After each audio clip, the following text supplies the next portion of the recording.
Hi everyone, it's me, Carrie, and it's 2 a.m., but I wanted to ramble about a long-term dilemma I've been thinking about, which is, should I go back to Stanford to finish my master's degree at any point in my life? So I have 1 year left in the program before I'm done, but it's been 4 years since I've done any official schooling of any kind. So I've been living in the real world for quite a while.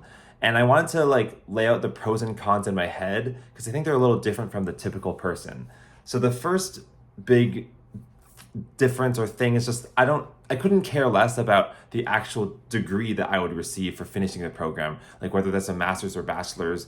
Even the bachelor's that I do have, I don't use it for work, and if it burned up in a fire, I wouldn't really care that much because I am in a very lucky, privileged position where YouTube is my job and no one really cares about the actual certifications. So that's not the reason I would be going back for a master's, because I do think that for most people, when they think about that, it's because they know the master's will open up career opportunities and paths for better, job prospects in the future. And I've seen a lot of videos analyze the sort of income potential, and it goes up maybe like $15,000 a year for getting a master's. But in my field of animation on YouTube, that just doesn't apply. But the real reason I think it is still worth considering for me is this phrase that has been bouncing around in my head quite loudly for a while, which is, you become the 5 people you hang around the most.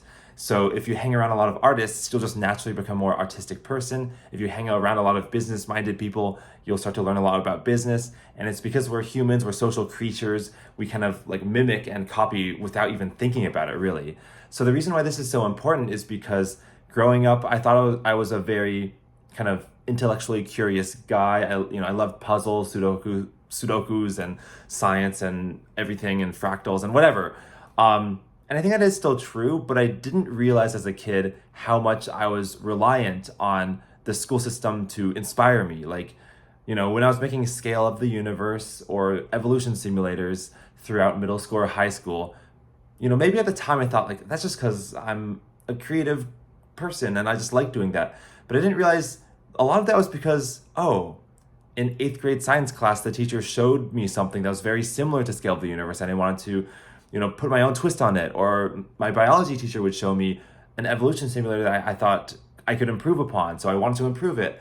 And I noticed that it's really hard to sort of spur myself into action now that I'm living in Los Angeles and I'm not in a school system. And I think, LA is the entertainment industry. I'm bumping into a lot of people who talk about working in movies, directors like Netflix, Nickelodeon. And I mean, that is very cool. And I think I'm very lucky that has been happening lately, but it is such a stark difference. And I think here's the thing. Yeah, I'm very lucky that there's a team that helps the animation production just turn along, which should, in theory, give me lots of free time in the world to do my lifelong dream of making science and math and intellectual videos, whatever. You get the idea.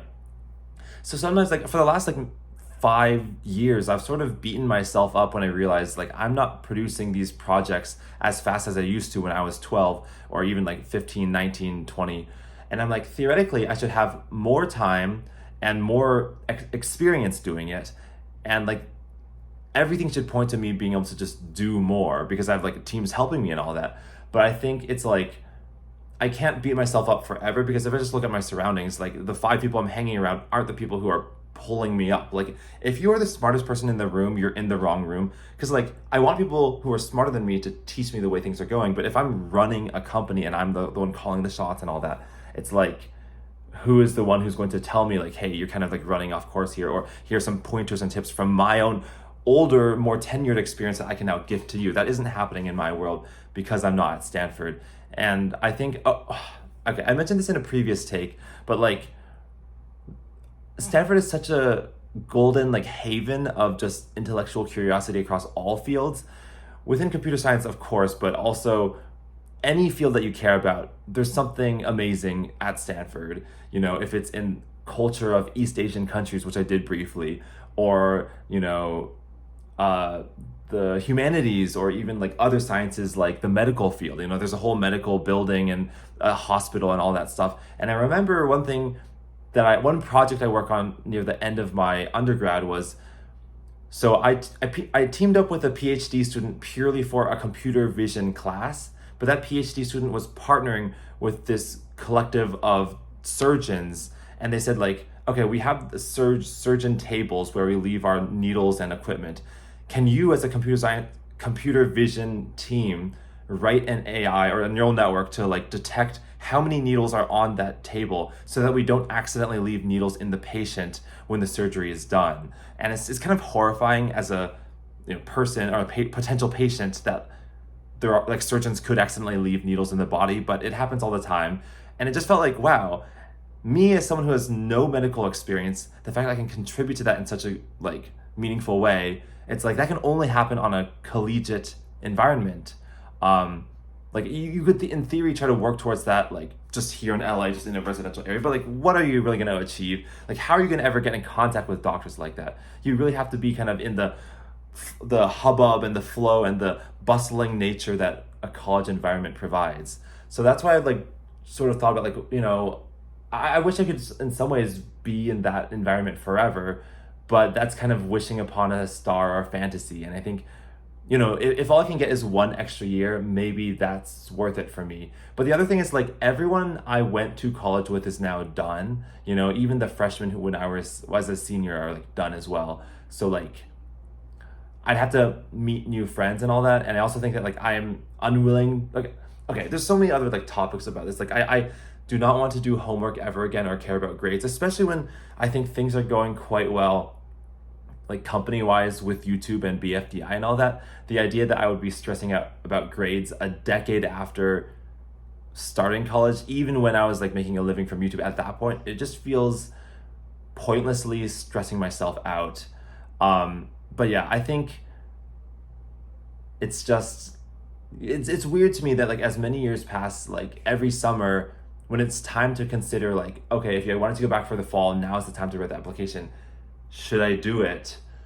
And like it wouldn't be for any financial reason because I would actually lose money. One, for like paying the college, but two, because I wouldn't have as much time to just do BFDI, which tends to be the thing that like if I purely cared about finances would maximize that. But like, that is not what I'm caring about right now. Right now, what I'm caring about is like what can bring me closest to my dream as a kid of just like doing creative projects that I don't know people think are cool, like scale the universe. And like, yeah, it's just I don't think I'm in the right environment to do that, and I think a change needs to happen. But like the idea of taking on a full academic load just to also have, I don't know, like it feels like kind of roundabout, And I'm not gonna like do that thing where you just try to find an apartment near the school and like weasel your way into the social network of the school by living close. Like that just feels like slimy to me. But I also think it's like I want to make this video to put out feelers of like the communities out there. Like I'm saying like, oh, no one I know still goes to Stanford, and that's a really like big factor to consider. But maybe there's someone in the audience of mine right now who's like, oh, I'm at Stanford right now, either as an undergrad or like as a professor, or maybe like one of my audience viewers is like doing some like research program at Stanford, and it's like that would give me a slight push towards going because if I went there with only strangers, like I would be like maybe I wouldn't even make friends, and then it would just be like getting unnecessary homework for no reason. But if there's like two people in the comments who are like, actually I'd join you and we'd be going through this together, like that would convince me otherwise. But I don't want to bet on that also because I think that like not that many people are going to watch this video. Like this is just kind of like a journal, if anything, of my thoughts. But I don't know, I think that like I just don't like this thought that the peak of my learning was 10 years ago, and like as adults you're not supposed to learn. And I know everyone says like, oh, you can learn as adults, take these like extracurricular like bonus activities after work and all that, but I'm like, let's be real, those never have as much substance as the actual like meat of like learning a real subject in a degree. It is late, so I'm like kind of like my brain's not like formulating sentences, but like I don't really like, I want to live in a society where learning is considered a significant part of life throughout every stage, all the way up until like the end when you're like 80, 90, 100 years old. But do not subscribe to the belief that these sort of like extracurricular hobbies that you're supposed to like sign up for in addition to work but don't actually do anything productive, I don't think that's the solution, because like, one, people don't have enough time and they're too tired from work, but two, it just doesn't feel like meaty, and like you're really in the thick of it, like the way that, if you're 22 and in college, like when I was like learning CS classes at Stanford, like it felt like I am not I was the authority, but like I have the right to talk about computer science because I'm learning the subject as in depth as anyone my age could, because I'm literally like taking a class. So anyone who says like, you don't know what you're talking about, I could be like, well, I actually became educated on it. And it feels like the way that adults post 25 or like not in that field are supposed to learn things are by reading like pop science articles on Facebook feeds. And it just feels like that's it. Like that's so insubstantial, so kind of like superficial, and like I just I don't like the thought that that's the extent of it. So yeah, I don't know what I'm gonna do. I mean, it's too late obviously to go to school this coming school year of fall 2025, which again is a decade after I was a freshman, and I don't know, but like, so yeah, that's what I'm trying to with the Zero Ping, which is the retreats for nerdy content creators, like I'm trying to build a different place to also be curious, but not have what I think is like unnecessarily difficult homework and like systems to like stress kids out. Like that, I don't know. I'm going in circles at this point, but like, ramble done. What do you guys think? I don't know. Also, yeah, the last thing I wanted to mention is that I emailed like 5 or so Stanford like faculty like a few months ago, trying to just like introduce myself, even though like I was long gone from Stanford at the point, just to sort of explain my life story and how, I used to make like dozens of videos about computer science. And I think what I remembered is just like, I do not want to go back into the struggle of trying to convince professors that what I am doing on the internet is worth it, or like, it's like the only reason I would go back is if I could like somehow be part of a network of people who cared about what I do. It's like if I made a video about computer science, a group of people would be like, yeah, let's watch the video or like talk about it and see like, did it actually convince more people to join computer science? Like, what are people saying in the comments? Like, does it seem to be sparking discussion? Very, very, very few professors would care about the YouTube side of things, And I just remember when I was actually a undergrad, 2015 to 19, sending out emails to professors, trying to get them to care, not really getting much of a response, or maybe they would respond, but I would get the sense that like they're too busy, or they have so many other things to do. I don't even blame them for not really paying attention to me, but like I just didn't want to be a burden to them, so I would just like let the conversation run dry. I don't know. And I was like, am I really doing this again? Like, but like I also think I have to do it again. Like I can't let this opportunity die away. But like, I don't know, like I think even the prospect of like getting a professor just to just chat with me for like half an hour felt like I was claiming I was more important than I really deserved to be, and I hadn't proven my chops. Like, I'm basically like a nobody in the academic sphere. Like I don't have any research papers. I don't have any like clout. So I think when I was trying to say like, hey, I have this YouTube channel, I have 500,000 subscribers to talk about computer science projects, it was like, I might as well have been, a middle school child emailing someone. Like I just felt like, what am I doing? Like I'm cosplaying as someone who's relevant, but I'm not. And so like, I don't know. I just think it's like, I felt so cringe just even sending out those emails, but I also think the only way this is going to work where a college environment benefits me is if it is in collaboration with YouTube instead of as a fight, like one like school versus YouTube, because that's what it always was like growing up, is like the more time I spent on school, the less time I would spend on YouTube. But like the only way this becomes a yes, I should go back, is if it's like, oh, let's do a collaborative project where like the professor writes the coursework and then I turn into a video. I don't even know. Like I can't even imagine what it'd be. I don't even know what I really want.